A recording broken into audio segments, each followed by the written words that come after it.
Podium. Joshua Park. Matt Hazel. Maya Sabalid.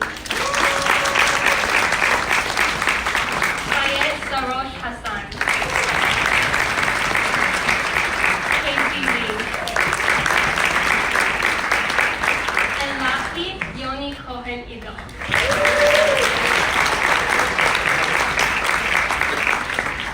Next, I would like to invite both teams onto the stage. On side proposition, we have Team WSDC China.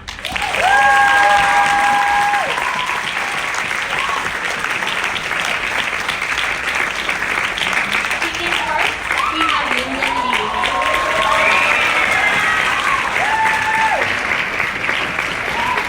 Speaking second, we have Matthew Saul.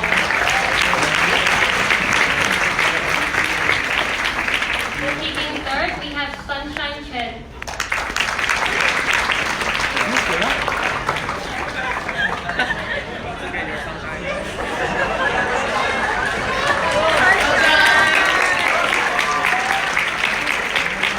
Matthew Song will be doing the reply speech.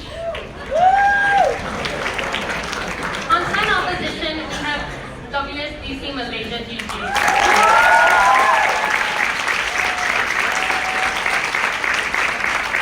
Speaking first, we have Daniel Cobb. Speaking second, we have Brian Lim. Speaking third, we have Lau Wee Er. Brian Lim will be doing the reply speech. I would like to call this House to order. The motion before the House is this House prefers a world where individuals are incapable of lying. Without any further ado, I would like to call the first proposition speaker to open the debate.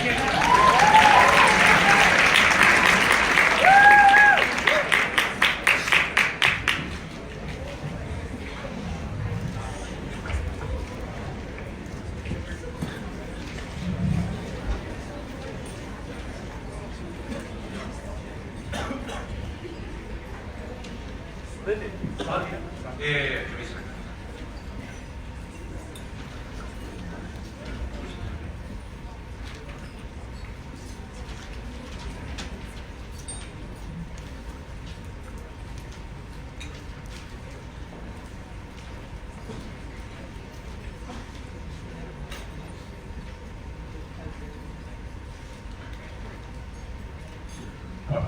Is this good? Ryan, is that good? Right. Okay. This is good? Alright, okay.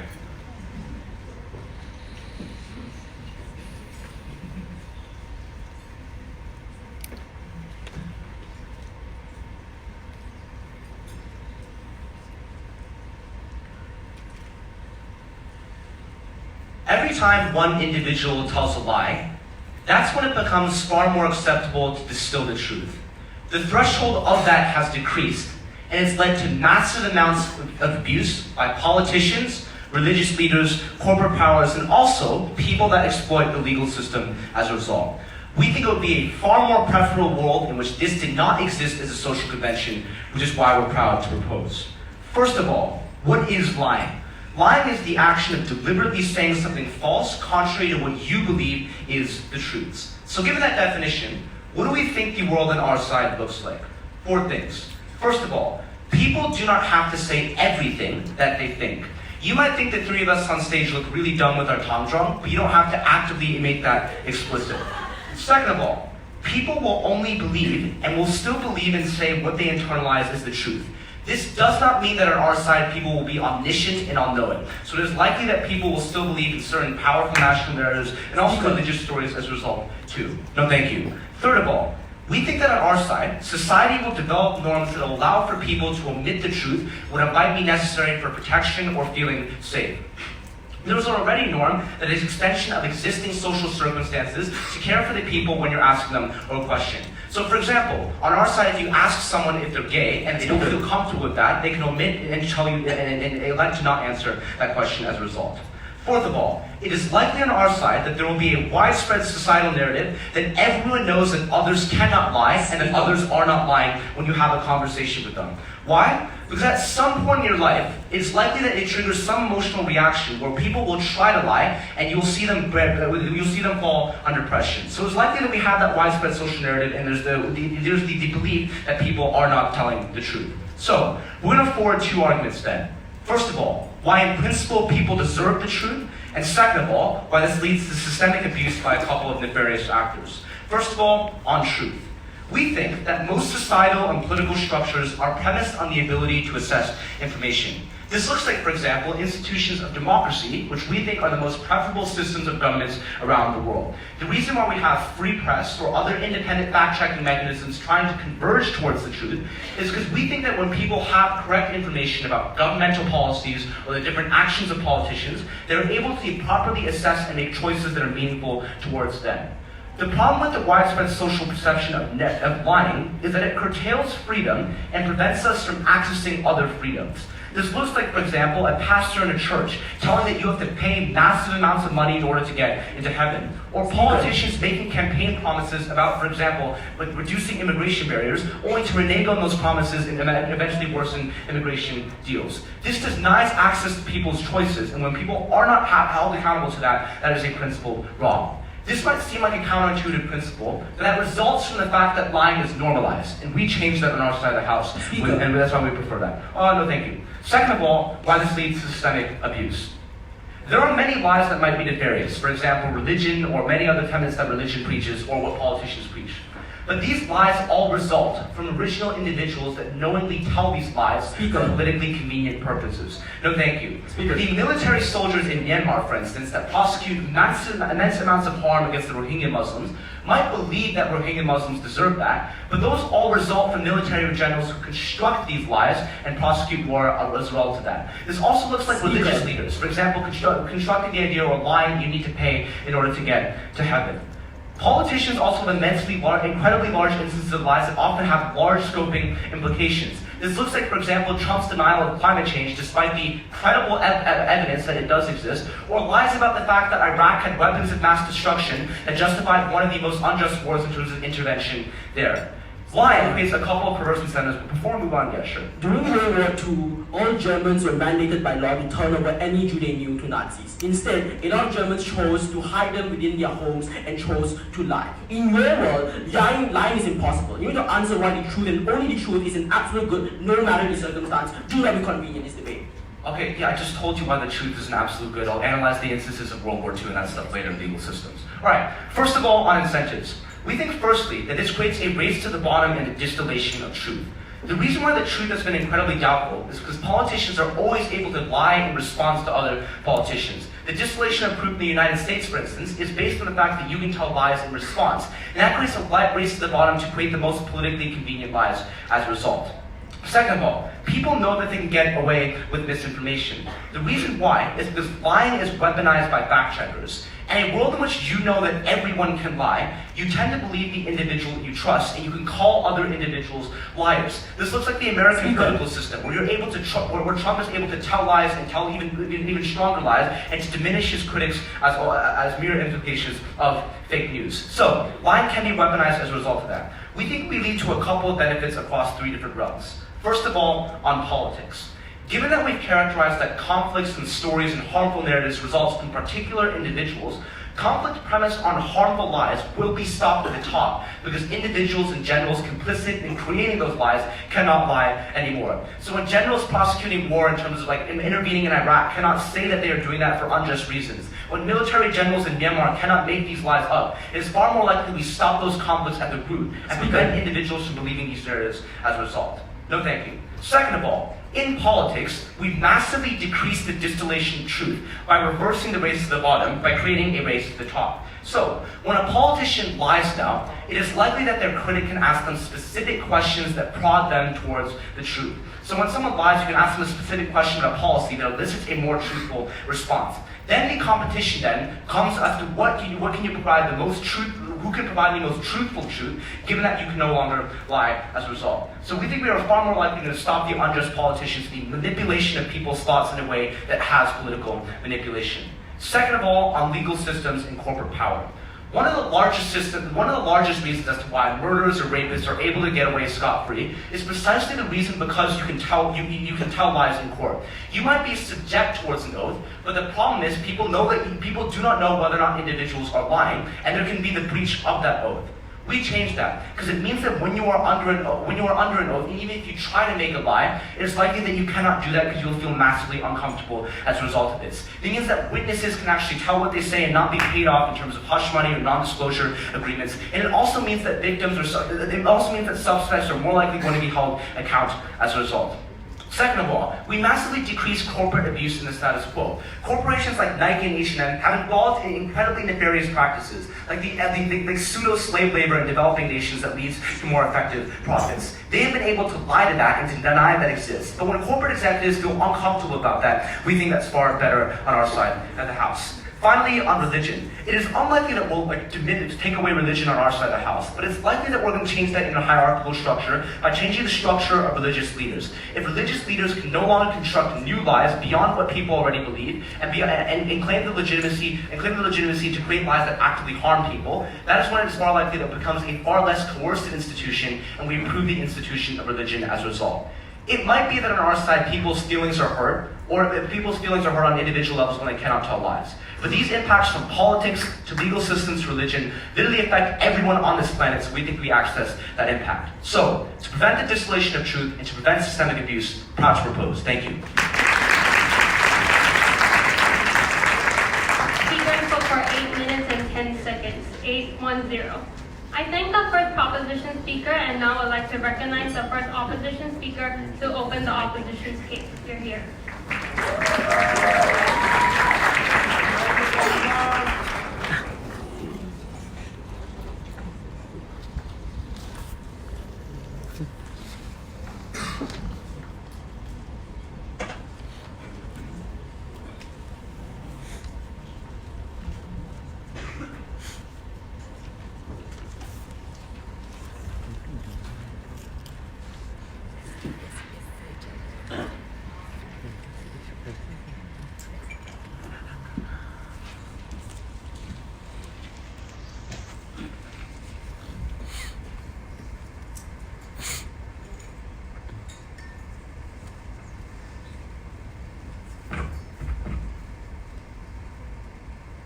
Side proposition needed to begin by evaluating the fact that they would force people to disclose the fact that they were hiding Jews in the basement, that they would force people to reveal the fact that they are gay, that they would force people to disclose medical information to their parents that they had an abortion. Yes, the debate operates on a wider scale, so they can run those arguments, but they needed to have at least some preemptive defense for these obvious POIs that we prepped from the first 5 minutes. In my speech, I'm going to divide my argumentation into 2 main levels.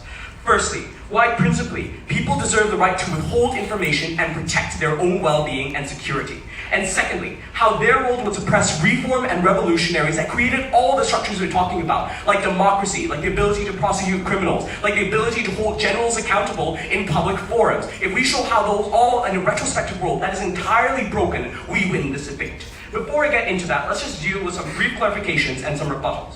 Firstly, this debate is going to hit a wide variety of actors. So I think a very clear comparative to make this extremely explicit is that they're probably going to run that powerful people have more power, like Trump, like military generals, because they can leverage these lies to their own benefit. We're going to run the parallel opposite, that minorities, that reformists, and that revolutions get suppressed, because you can always hold them at gunpoint and tell me, where are the Jews, where are you going to launch a revolution, and you nip those reforms in the very bud. That's just a simple comparative. So this, we're going to show you all the comparatives as to why it hurts one set of stakeholders over the other set of stakeholders in my second argument. But the second thing we want to really highlight is the convenient cop-out that, oh, these people can withhold information and be silent. I suspect, actually no, I'm very confident that just killed almost all their benefits. How exactly are you going to ask a general to say something when he's just going to remain silent, like it already happens in the status quo, or when he can just say, oh, this is for national security? Moreover, maybe they say, oh, it'll be very obvious when the president starts to lie, but recognize that clearly they would evolve structures because presidents obviously obviously want to have some level of security. So they would evolve structures to say, oh, national security is so important that I will only answer half the questions. Or they will just generally create screens that are able to smoke screen themselves, because that's how the world works. If you want to survive in power, you will develop mechanisms, and people will gradually accept them because you have the power to enforce those narratives. Into the rebuttals then.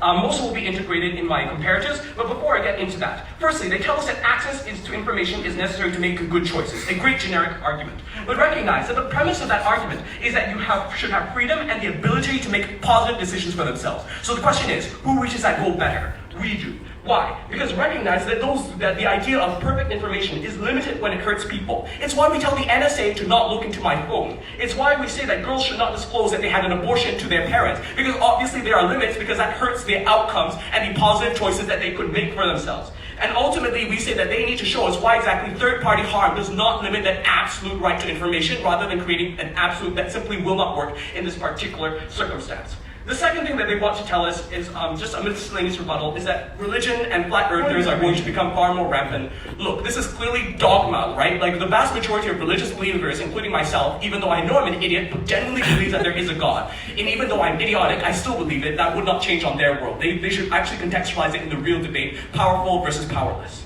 Into my argumentation then. Why is it that they principally deserve the right to withhold information and to control their own security?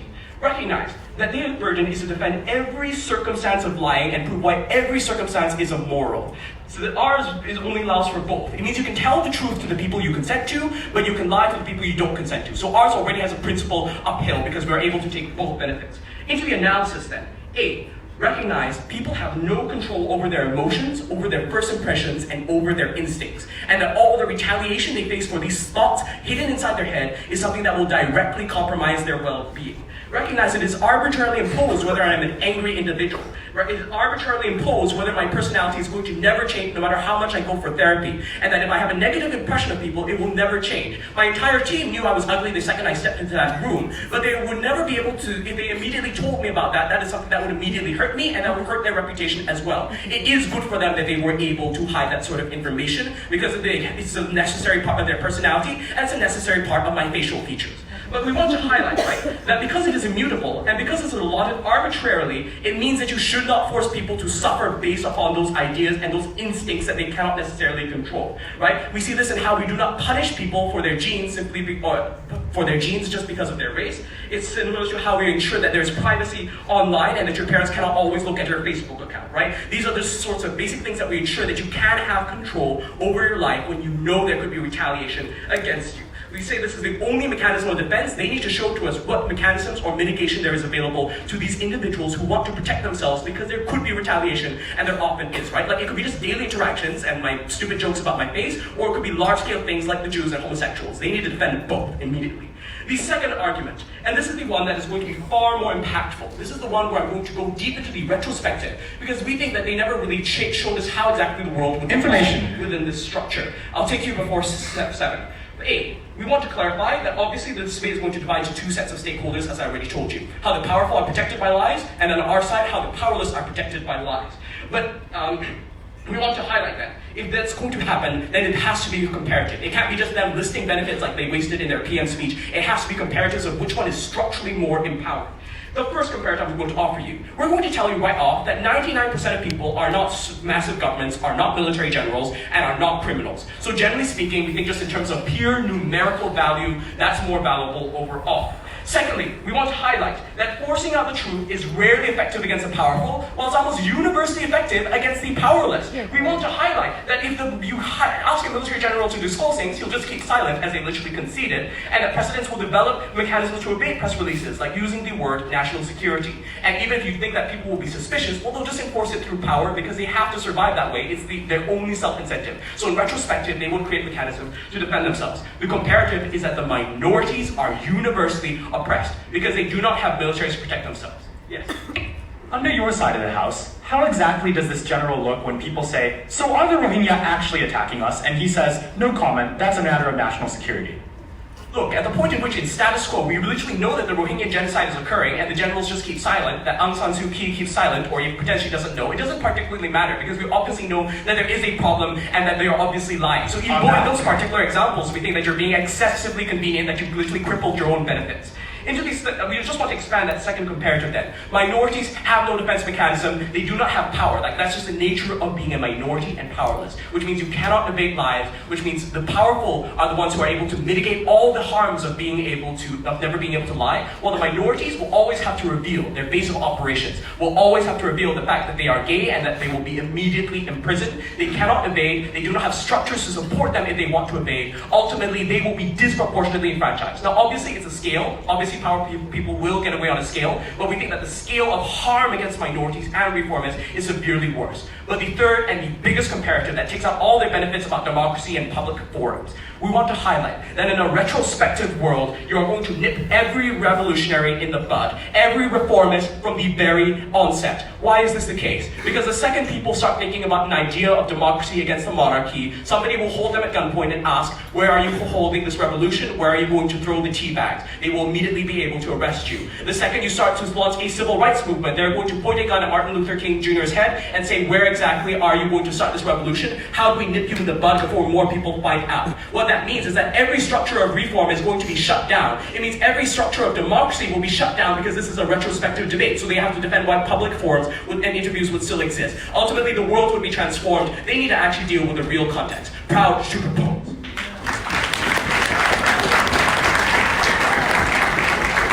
Speakers spoke for 8 minutes and 17 seconds. 817. I thank the first opposition speaker, and now I would like to invite the second opposition speaker. Here.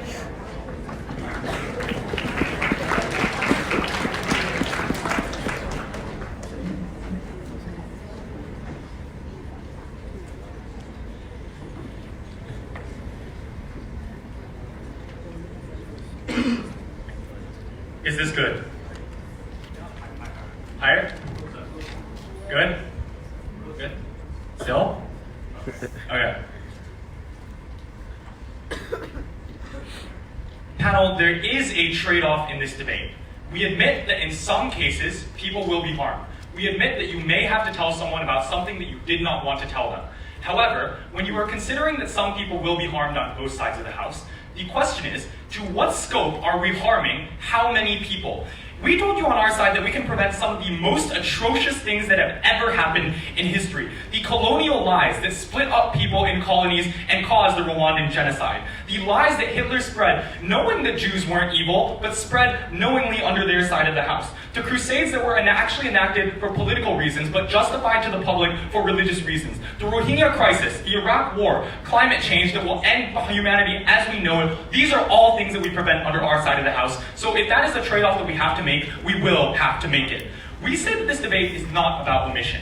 It is not about whether the revolutionary wants to tell a lie or not. It is about not saying everything in every single situation, but in these situations where you are pulling out a truth, that you should not actively mislead someone and mislead them with that information. That is what we are standing for on our side of the house, which causes most of their arguments to fall. Because when you're able to say, meh, I don't really want to talk about this, or I will not tell you, then that is not the same as shutting down every revolution. That is the trade-off that we're willing to take. 3 things in this speech. Number 1, on the right to lie. Number 2, on political abuse, in which I'll add a new piece of substantive on corruption. And thirdly, on crime. Firstly, on the right to lie. We said from the very start that you do not have a right to deceive. And in particular, this is exacerbated by the power asymmetry in which many people are able to create the right to deceive for themselves and abuse that in a way that harms the worst off in society. What did they say in response? They said, you have a right to lie to keep your privacy. The issue is, if this right to lie is so absolute, we don't see why it is curtailed in the vast majority of cases around the world. When you sign a legally binding contract that says you cannot lie to your employer, when you take an oath in office that says you will not lie to your constituents, when you go into a courtroom and say, I will uphold the truth, the whole truth, and nothing but the truth, these are all situations in which you do need to tell the truth.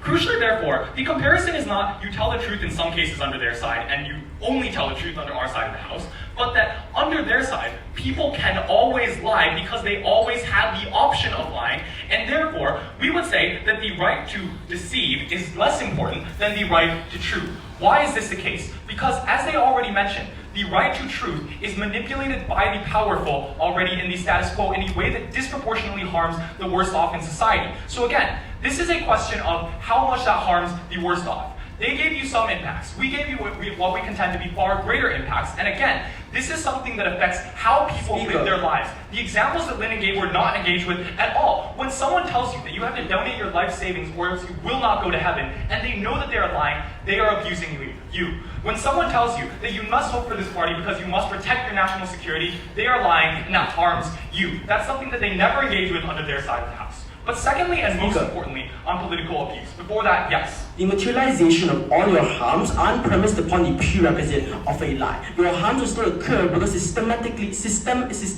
your government still have the incentive to pursue wars because they want to plunder oil. If they cannot use a lie, they will make soldiers get straight through military courts, for example. Why aren't all these alternatives erased on your side of the house? Thank you. I think your point is that people still have incentives to do bad things. The thing is, they now no longer have the ability to gain traction and support to do those terrible things. Soldiers will not sign up for a war that they know is unjust. Populations and politicians will no longer back a deal when they know that they can be outed for it, when they know that it will be found out to be bad. So crucially, on political abuse, what did we say? We said that most of the most horrifying things in the world started with a lie. There was a general who said that the Rohingya were attacking and trying to take over the Rakhine state. There was a person who said that climate change is not real, even though they knew it was a lie. There were people who were paid off to say that colonialism is actually trying to help African nations and help the nations that were colonized. There were politicians like Hitler that lied about all of these things. And these all started from the core of a lie. Now, under our side, when these cores of lies do not begin in the first place, when they cannot spread and propagate, and when you can ask those politicians, do you believe this to be absolutely true? Do you know this for a fact? Those things will not spread nearly as quickly. What did they say in response? They said, well, they'll just claim us for national security. Let's set aside the fact that this doesn't deal with politicians or scientists at all. This only deals with general. This is dumb. You will look really, really bad. Because if you come out on national TV and say, the Rohingya are trying to take over the Rakhine state, and then they say, are you really sure about that? Are they really trying to take over the Rakhine state? And they say, actually, that's a national security concern. You just look really, really dumb. So when you're actually coming out and trying to actively mislead people, you cannot actually lie about that and back up on that. Secondly, they say, well, Nazis are bad, right?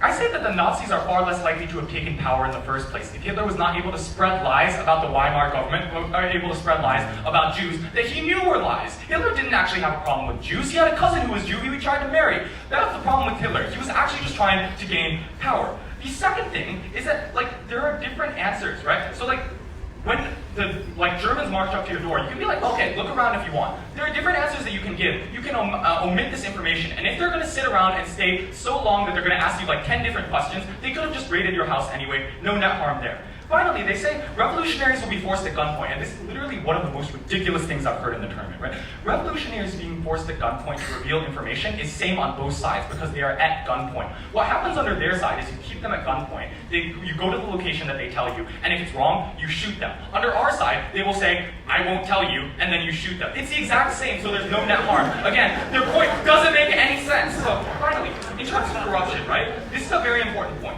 Because the embezzlement of funds and taking money secretly from donors and publicly from donors means that politicians have perverse incentives in the vast majority of cases. This looks like the abuse of workers by multinational corporations who have paid off governments not to regulate them in systemic ways. We know this in China when people are literally jumping into nets in Foxconn. We know this in Malaysia where people have been burning down in factories. But even more perversely, man-made crises are made far more likely under their side of the house. Why is this the case? Because politicians know that they can rely on the West to send them aid when they create a crisis. This happened under Mugabe's government multiple times, where he created famines and made natural disasters even worse by not spreading the aid that was given. Crucially, under our side, when you can ask him, is this disaster man-made? You can ask him, is this money actually going to the people? Are you embezzling this money? Will this happen again? You have to get an actual answer from them. On their side, where there's ambiguity, the international community will err on the side of caution and say, we'll give them some aid because we want to help this people. But when Robert Mugabe has to say that I created this famine, Robert Mugabe has to say this money is not going to the people, you don't get those man-made famines. This is a huge impact. Millions and millions and millions of people died as a result of not having enough food, not having enough water by these famines. There are perverse incentives of politicians. They cannot overweigh this. And just in terms of the weighing of this debate, right? Colonialism, Hitler, the Crusades, Rohingya, climate change, which will probably kill us all. These are things that we could have prevented. They will never do under their side of the house. Finally, in terms of crime, we told you that victims have a right to redress, and the state has a right to protect people against these people. And when you violate the social contract and commit a crime, we're not just talking about liars. We're talking about every single person who who gives off because they can't prove beyond a shadow of doubt that they're guilty. The Nikes of the world that are abusing workers, the Joseph Fritzels, the Morse murderers, the Monsantos that can get away with polluting rivers, with harming farmers, these are all the people that never get justice under their side of the house. Crucially in this debate, there are a lot of things wrong with the world, we admit, on both sides. But a world in which politicians cannot systematically abuse their power to take advantage of the most needy, to take advantage of those that need it, that is a world which we stand for. Very proud, therefore, to propose.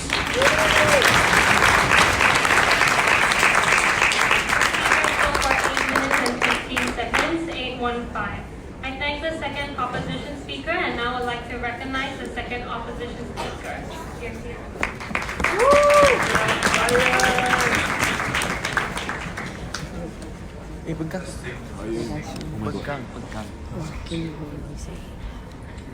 Who's this stream? No, my account. So I can say shit, right? It's shared on Malaysian videos. Okay. Inside opposition, we'll say, truth is objective, but truth can also be subjective. And especially in a context of depravity, it's important you allow individuals to access truth that's palatable towards themselves by means of lying in order to gain a quality of life, in order to gain access for well-being, in order to have individuals be able to survive. Because there was a problem-solution mismatch coming from the side of proposition. We agree, there are some individuals who are inherently toxic, individuals who are xenophobic, individuals who are racist, individuals who are homophobic, and to an extent, lying does exacerbate those problems when these individuals come into power. But the resolution to this problem that they propose to you is in a world in which individuals are unable to lie, then you'll also erase all of these inherent toxic sentiments that they wanted to propose to begin with. The problem is people are inherently toxic. Lying exacerbates that problem. Maybe the problems won't be as bad as they want to claim to be, but I don't think the resolution that they propose, which is a world which is purely peaceful and individuals coexisting with each other, is likely to be feasible. I'm going to forward one argument in my speech today, is how pro-social lies is a strategically beneficial incentive which ensures humanity's well-being, but before that, several levels of rebuttals that I'm not going to integrate in my argument. First, I'm responding to Prime Minister. On the principle of being able to access truth, democracy, etc. We agree that truth is important, information is important, but we reject that very premise that truth oftentimes must be absolute, that truth must always be disclosed to us individuals. And we give you several levels of examples to that. And we told you truth can be classified or hidden based on circumstances. There are privacy laws, there are laws that ensure that you as an individual have the ability to ensure that your information, you have the ability to choose whether you want to disclose your information or not. And even in the government itself, lying has been strategically used by the government to not disclose military plans, which means to say that truth isn't always, oftentimes must be disclosed to the public. It's based on the circumstance that's most appropriate. It's based on the circumstance that we deem is best. Then they told you, oh, what about the truth in courts or controls or in contracts, right? That's true. In circumstances like as such, you have to disclose a lot of information and a lot of truth, but we question that very premise is that why are individuals living under the roof of a court every day, that they have to expose themselves to every single individual out there, that they have to expose every single part of their identity. If they can't prove to us the correlation as to why that doesn't happen on a daily basis, then they can't claim that characterization to be true. Essentially, truth can be based on circumstances. Lying is part of that mechanism. Then they further wanted to argue further that accountability is now removed without acknowledging the responses that we gave to you. And we gave you several. First, we told you that controls exist. Things like investigation, prosecution, or even in a democracy, changing of terms and changing of governments eventually means two things. First is that there is a direct disincentive for politicians or leaders to lie, because the moment in which the lie is exposed, then individuals won't vote them into power. That's a direct incentive for individuals not to do these things. But second, let's take them at their best. Even if individuals lie, we still think we can mitigate it. It isn't as bad as like to exaggerate that, but sure, we will take the best case on them then. Maybe some individuals lie and some harms ensue, but other individuals out there also lie to defend themselves. It looks like a gay person in a homophobic society lying about their identity in order to defend themselves. The question now is on which scale is more probable and which one is more likely to happen in status quo in the world. Some politicians or the vast majority of the population of the globe, I think even if their benefit manifests, we still win the likely harms to those minorities, and I still think think we take this debate on a scale. Second is that lying is the root of all atrocities. We reject the entire characterization, right? He points to you examples, no thank you, atrocities like the Crusades, how it panders towards the division of society and to the power of those who are on top. Sure, maybe the justifications that they use are manipulative, but the harm still exists regardless, even if you don't lie. Why do we say so? Because the root of the problem isn't individuals lying, it's the inherent toxic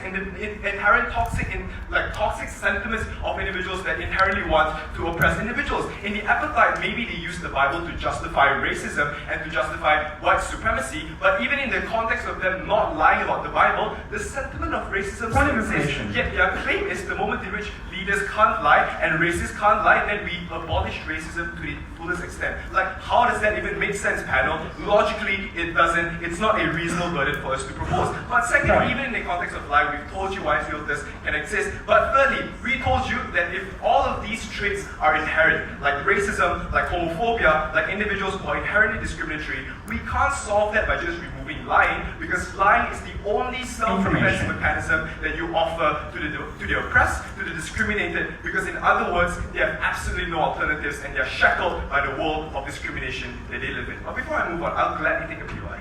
In which side is it more likely we hold a politician to account? A side in which we wait for the bureaucracy which has systematically failed in America to take a very long time to produce a report that Trump voters will never listen to, or when Trump has to admit that he actually sexually assaulted someone?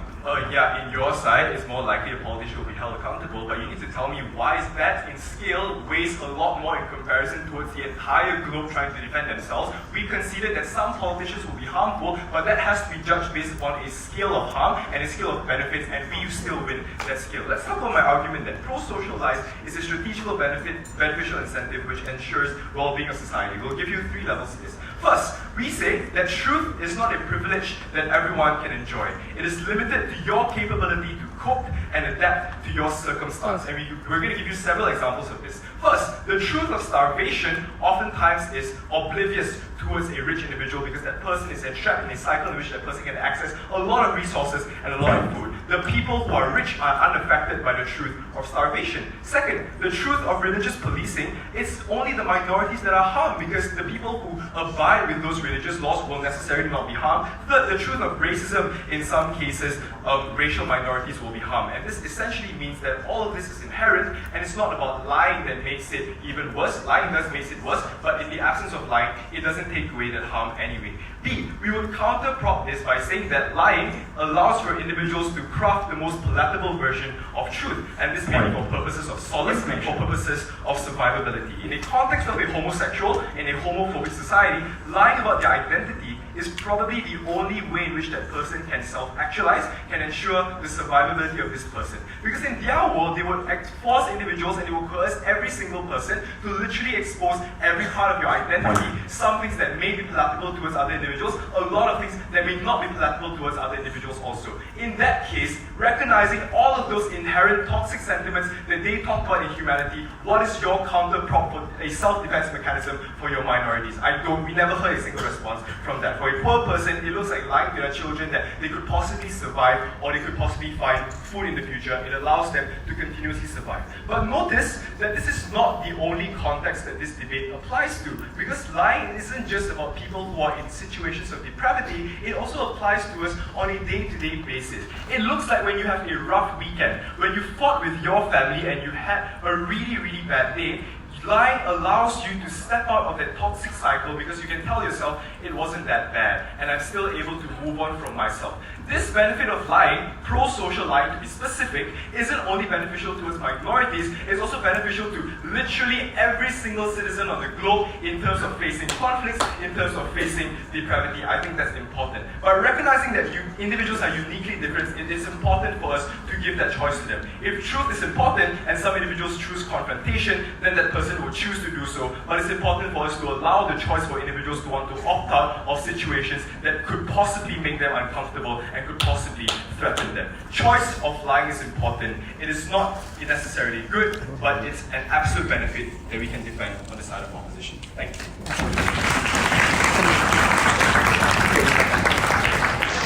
Speakers go for 8 minutes and 30 seconds, 830. I thank the second opposition speaker, and I would like to invite the third proposition speaker to conclude the proposition case. Here.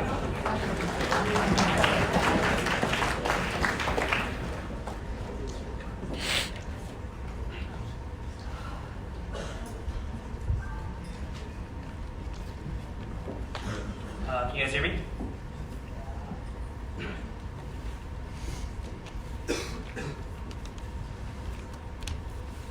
As heartwarming as opposition's narratives about mothers lying to their children is, I think that it's just vastly outweighed by the impacts we've given you down the bench. Because look, if we can stop a genocide, if we can stop a Nazi regime, then we can win that every single day of the week.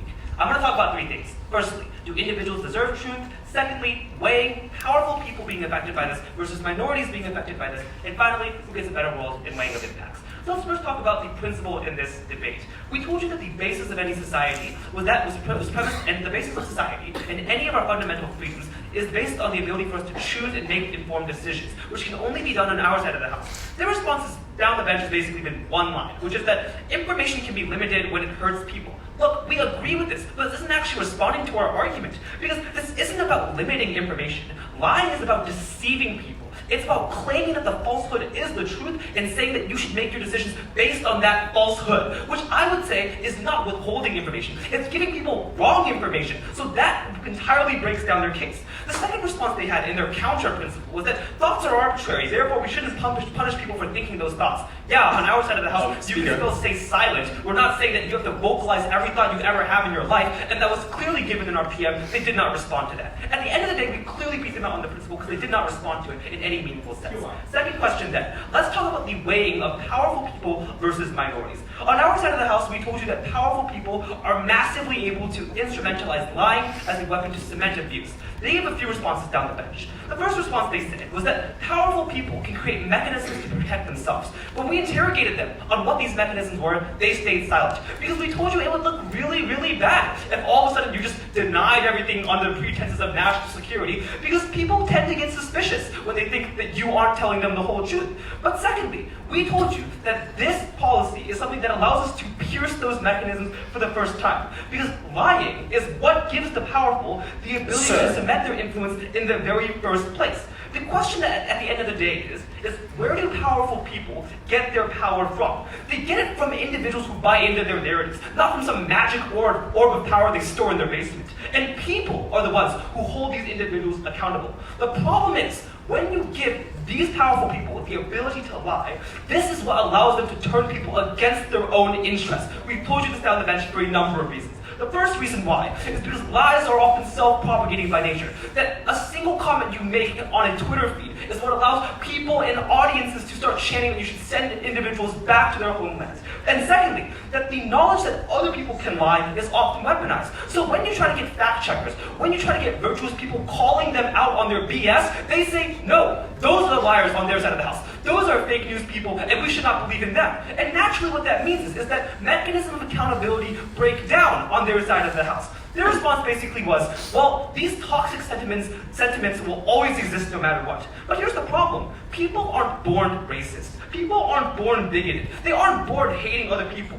Bigotry and hatred are premised on lies that were started by these individuals. It starts from scapegoating individuals by saying, it's not that we hate Jews, but we hate Jews because they're taking our jobs, because they're evil, because they're breaking down society and social convention. All of these start from that single lie that was initiated by individuals on their side of the house. We snuff that in the bud, and that is what allows us to break down powerful people. I would say that's a massive impact. Now let's weigh out to what they said on their side of the house. They really only gave us one claim, which was that, well, minorities now have no defense because lying is their greatest defense on their side of the house. Firstly, we told you that lying was never a strong defense in the first place, because you can obviously just stay silent, but also it is unclear to me how much protection you guarantee minorities with their ability to lie, because when they refuse to speak up or when they lie in the first place, they'll get fact-checked by those in power and will also get abused by them, and then they'll just shut down immediately, right? So it's unclear to me. The second thing to know is that we understand it is true that minorities are oppressed, but lying gives them very little individual power. So the marginal difference in change on their side of the house is very small. Maybe they become a little bit less able to control their narratives, but on our side, we massively get rid of the ability for powerful people to ever try that out on their side of the house. I think we clearly win on who we affect more. The final argument then, on who creates a better world. And here's where we'll engage with the brunt of their analysis. The first thing they told us was that, well, social relationships are likely to break down because sometimes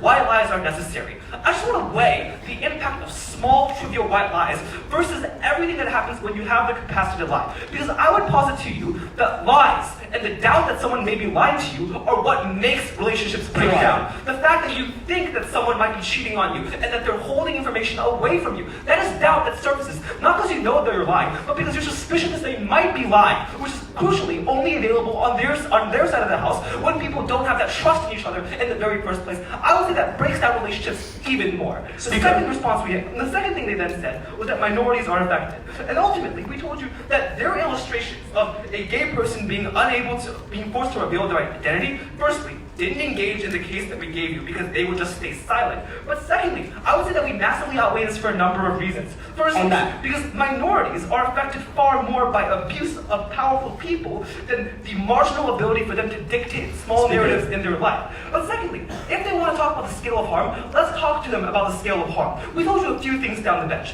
The first thing we told you was on the idea of politics, that you massively stop the ability for politicians to lie. What are we talking about in terms of impact? We're talking about climate change. We're talking about going into wars and conflicts. We're talking about genocides. This is what they have to deal with on the scale of impacts. I think their scale of making someone feel a little bit uncomfortable is vastly outweighed. The second claim we gave you was on the idea of justice. We told you that on our side of the house, we were able to solve crime. We were able to bring justice to individuals when you could no longer lie in court. Their response was, well, we have investigations on their side of the house. Yeah, do you know what investigations mean? It means you get false prosecutions when there's a false slip-up. It means that you have a structurally broken system that is pitted against minorities when you rely on those investigations. I would say relying on structures that are destined to fail minorities is not a way to benefit them. On our side, truth is the way to benefit them. Because the question is, how do you stop bigotry? How do you stop racism? How do you stop all these problems in society? You stop them through the mechanism of accountability. You stop them by holding them accountable to their lies. You hold them by holding them accountable to what they truly believe in courts. And that's what we crucially do on our side of the house. In terms of impacts, we clearly win. Before I move on, yes? Your response on reformists always keeping quiet is dysfunctional. With one question, I can find out if you're gay or if you support democratic revolution. Because if I'm silent, I'll be in prison. If I speak, I'll reveal the entire movement's whereabouts. Please respond. That clearly doesn't change on your side of the house. Because if you're a revolutionary, on your side, if they lied about it, they would check to see that if their claim was true, understand their claim was false, and then kill them. Matt already gave you this response. I don't know why you're trying to bring back that point. Finally, let's do a little bit of weighing. What were their attempts at weighing? The first attempt they gave us was that, well, 99% of people aren't powerful, so we win on default of numbers. But here's the problem. 1% of people are powerful, but the evil actions they do affect 100% of the population. So in terms of the magnitude of the impacts of changing the ability for a 1% of the population to do certain things, we massively went out on the impacts that affect everyone in society. The second thing we told you on minorities was that the marginal difference is largely small, because the greatest harm to minorities in the status quo is not harm inflicted on themselves. It's harm inflicted by majorities, inflicted by people in power who cannot be held accountable on their side of the house. On our side of the house, we stop the single biggest source of harm for every minority on their side of the house, which is that you can lie about them, you can abuse them and get away with it. On our side, we hold that check of accountability, and that is why we've won this debate.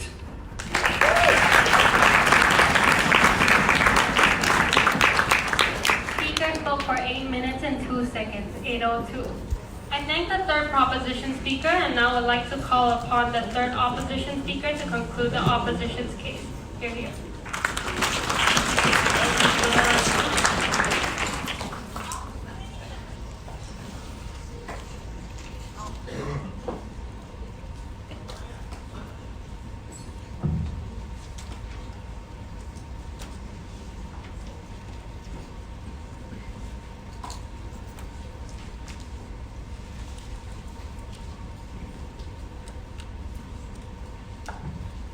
The categorical difference between a gay individual and a military commander is that a gay person will be suspicious if the person remains silent.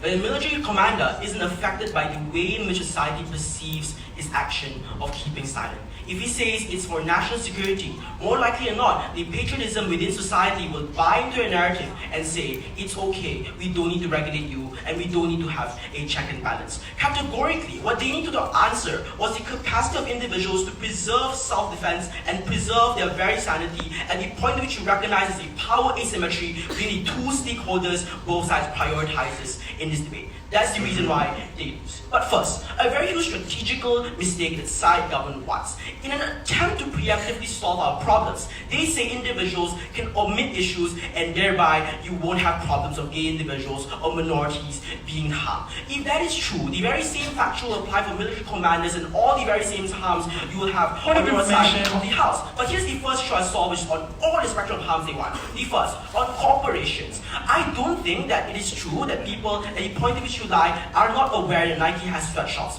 People are aware of it right now, and they did not need to lie about it because Nike has a PR section department which has multiple fun-stored PR space. At the point at which people recognized they were having sweatshops, what they did was that they had a PR campaign on Serena Williams to have a feminist ideology. The feminist campaign on Serena Williams, for example, to scapegoat their responsibility and dilute the issue of their harms in terms of creating sweatshops. On those issues, you do not need the exclusivity of being able to lie to prevent those structural harms. Those structural harms will still occur on your side of the house. That means the corporation and the abuse of labor will still be a harm which they get. Second, on religion. I think it's extremely offensive that to tell individuals that if you believe in a God, that is a lie. Quite frankly, it is the nature of government, the reason why people believe in the afterlife and the ability to have a good life post the current one that allows them to do good and altruistic decisions. On your side of the house, you cripple the capacity of individuals to self-actualize on the issue of religion. I think it's highly offensive, a borderline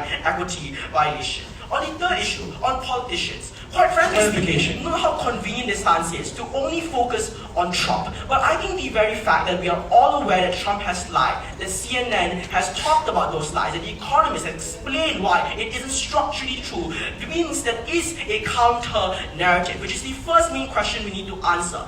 Does lying immediately equate to the crippling of the human capacity to make an objectively true decision? No, specifically, as of the status quo, all the harms we talked about are all structural harms or factuals that people are currently aware of.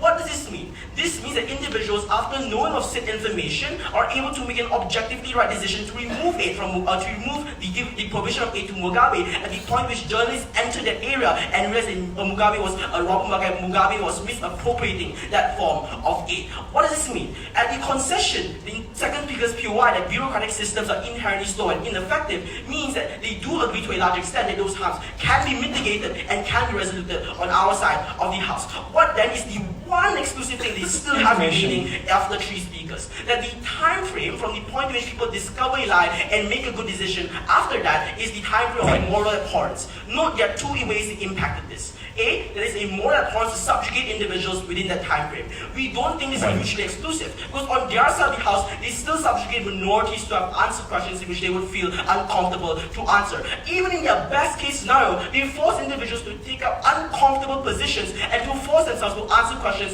which could harm them on an emotional and psychological level. We think that moral abhorrence also exists on their side of the house. But specifically, we don't think a time frame issue is necessarily one that's extremely harmful. Precisely because you take time in your legal process, that is why you can make an objectively right decision. That is why court cases tend to take long, because they want to make the right decision after a consideration of numerous evidences and a consideration of numerous perspectives. Then they say, oh no, this way you still have individuals being wrongfully prosecuted. Quite frankly, panel, society and humanity has the instinct of humanism to solve structural issues they face. That's the reason why, as of the status quo in America, you can jury select. You can allow yourself and allow your lawyer to choose what sort of jury you want to prevent, to a large extent, the level of structural discrimination in which they argue will harm our case. What does this mean?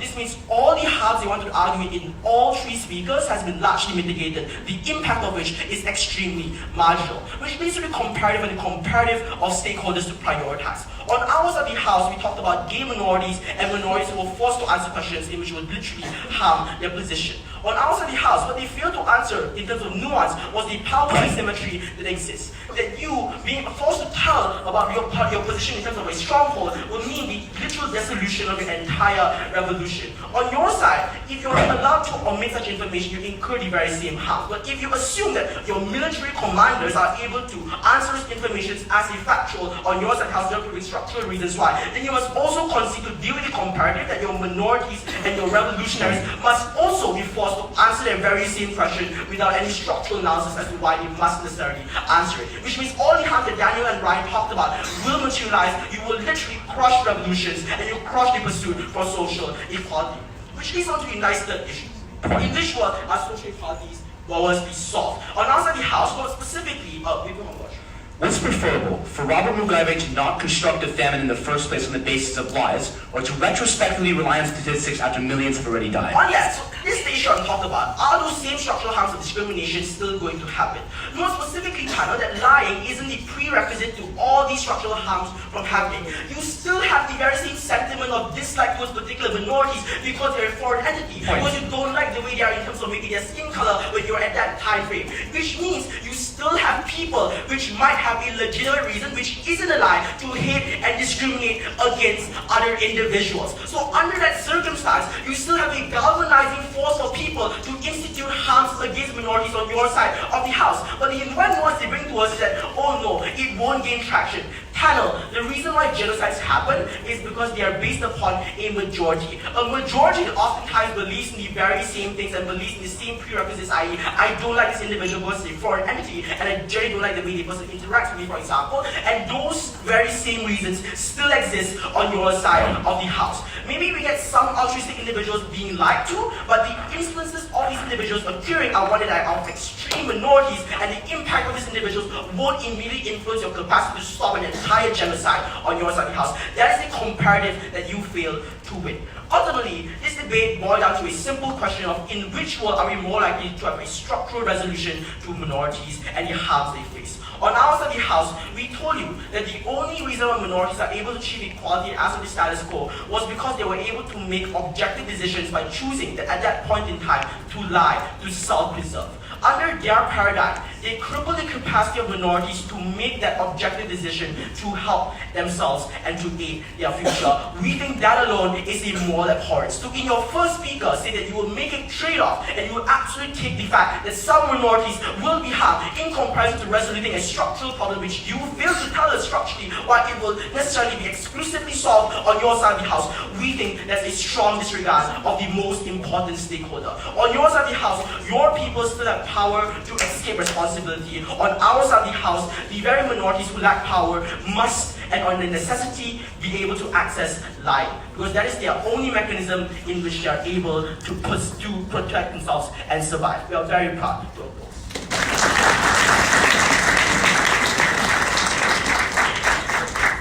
Speaker spoke for 8 minutes and 15 seconds, 815. I thank the third opposition speaker, and now I'd like to invite the opposition reply speaker. Here, here.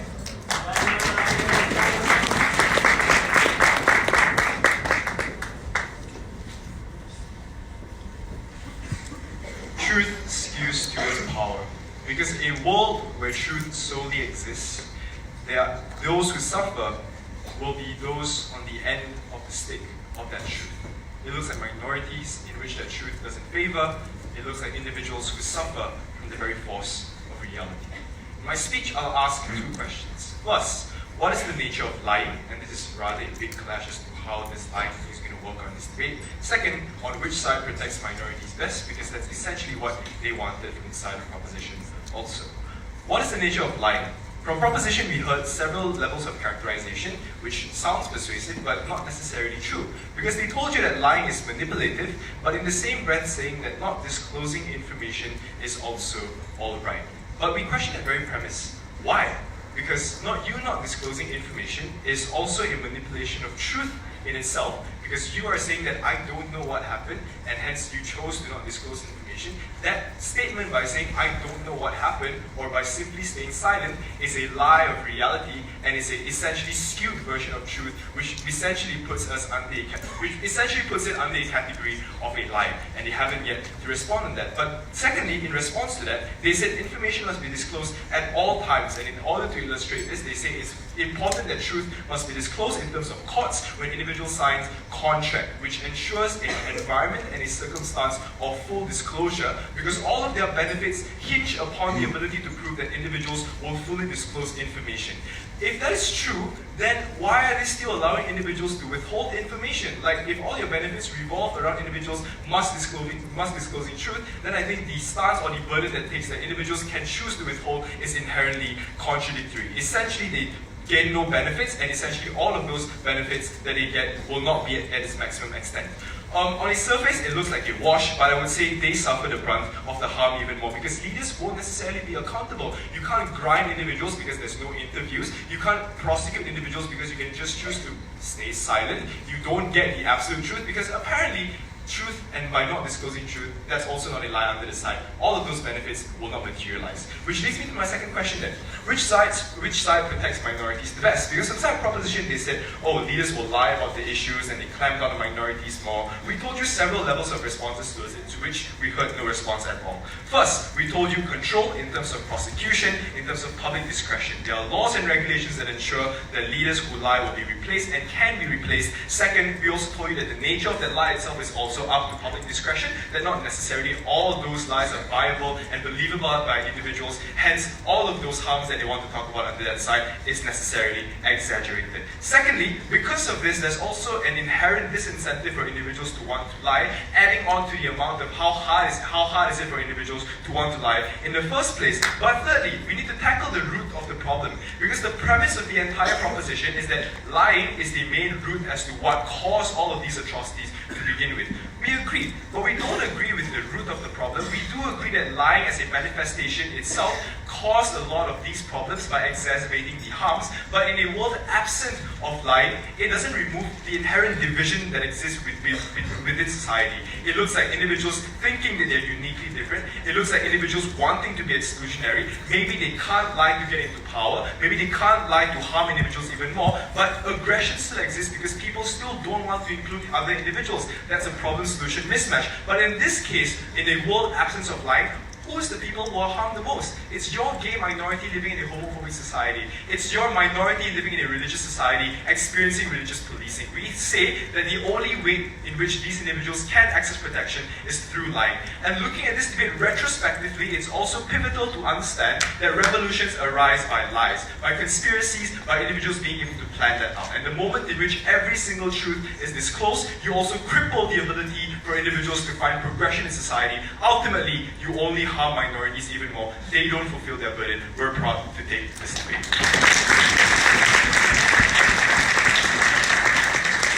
speaker spoke for 4 minutes and 18 seconds, 418. I thank the opposition reply, and now would like to invite the proposition reply to close the debate.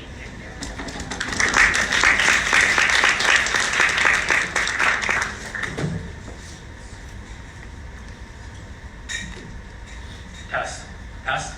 Okay. I'll be perfectly honest. This debate confused me quite a bit. So I'm going to return to my home element as a Chinese and do a little bit of math. Their impacts are as such. We agree that in some cases you are more likely to have to out yourself and reveal information that you don't want. We agree that you cannot base your identity around lies anymore, and sometimes that is important to people. Their impacts are this big. Our impacts are the size of this entire room, and their only strategy in response to that was to say, well, you get some of those impacts, but not all of them, because we get some solvency too. If we can prove that we are even marginally more likely to save billions and billions of lives, we are willing to take that trade-off on our side of the house. They never had a response to the fact that lies can't fix everything for that young homosexual youth. Because when Trump's claim that Mexicans aren't sending their best caused a 2-time increase in hate crimes, when communist governments are portrayed as a national security threat, leading to devastating wars like we saw in Vietnam and Nicaragua, when the lie that climate change does not exist means that rising water levels wash away cities and tens of millions of people die in food shortages every year, lies cannot make everything better for these people. We need to solve these structural problems that they never addressed under their side of the house. Why is that likely? That is the one thing I will speak about in this debate. Who causes more political accountability and therefore solves, generally, the problems of the world? So, what did they say? They said, firstly, the politicians can still omit information. We told you this is generally a pretty silly argument, starting from second, because if you say, well, climate change doesn't really exist, we need to protect coal jobs, and someone says, really, I have this study that says climate change does exist, tell me the truth, then you can't say anything. Saying, oh, it's a national security secret is just dumb. You'll look really dumb and everyone will criticize you. You won't get any support. This is the crucial thing. There is a difference between omission and a lie. And as we told you, these public figures are held to higher standards where they cannot just omit information recklessly. Secondly, they say there are checks and balances like CNN and The Economist, which I know are called fake news in the status quo by the majority of Trump supporters. The problem is that these systems failed empirically in the real world, the status quo that they are defending. Why? Because people who voted for Trump, people who support Trump, found the lie plausible enough, and they believe the lie. When Trump can never make that lie in the first place, when he can be forced to admit that it was a lie, that is a sign that is much better for us. They conceded in their second speech. They actually conceded that we are more likely to solve these problems because we are able to keep these politicians accountable. But why does this happen crucially under our side of the house? We told you that lies are especially important because people aren't born wanting to destroy a country, wanting to hate gay people, wanting to hate black people. We told you that lies rile up the public for all the reasons that we talked about under our last speech. Because when people can find a lie that justifies their beliefs, because when people are able to say, well, the AIDS epidemic was caused by gay people, rather than saying the government needs to solve it, when people are able to say that the Tutsis are better than the Hutus, when people are able to make these lies, the public buys into them and politicians manipulate that rhetoric. That means that the test case of climate change, for example, is excellent for our side of the house. Why did we generally had a consensus around climate change until politicians began to rile it up, until they began espousing fake studies that they knew were fake, supported by the oil industry, so that they could support coal jobs. Crucially, what that means is that it wouldn't have happened under their side of the house. This never would have happened in the first place, in the very first place, because we could hold these politicians accountable. That would never have riled up in the first place. So they didn't respond to the direct, factual arguments. And all they had in response was, well, time lag isn't an issue. Time lag is okay because we want to find the truth. Well, if you take 3 years to find the truth and hope that voters will listen to the fake news, and we can find the truth in 1 day and make Trump admit it, we say that's much better on our side of the house. If we can prevent Robert Mugabe, the leaders of Ethiopia, Eritrea, and Zimbabwe from causing man-made famines that empirically killed tens of million people, if we can prevent climate change by acting 20 years earlier, if we can prevent all of these heinous things in society, and we are more likely to do it even marginally, I would contest majorly, we obviously win this debate. Very proud to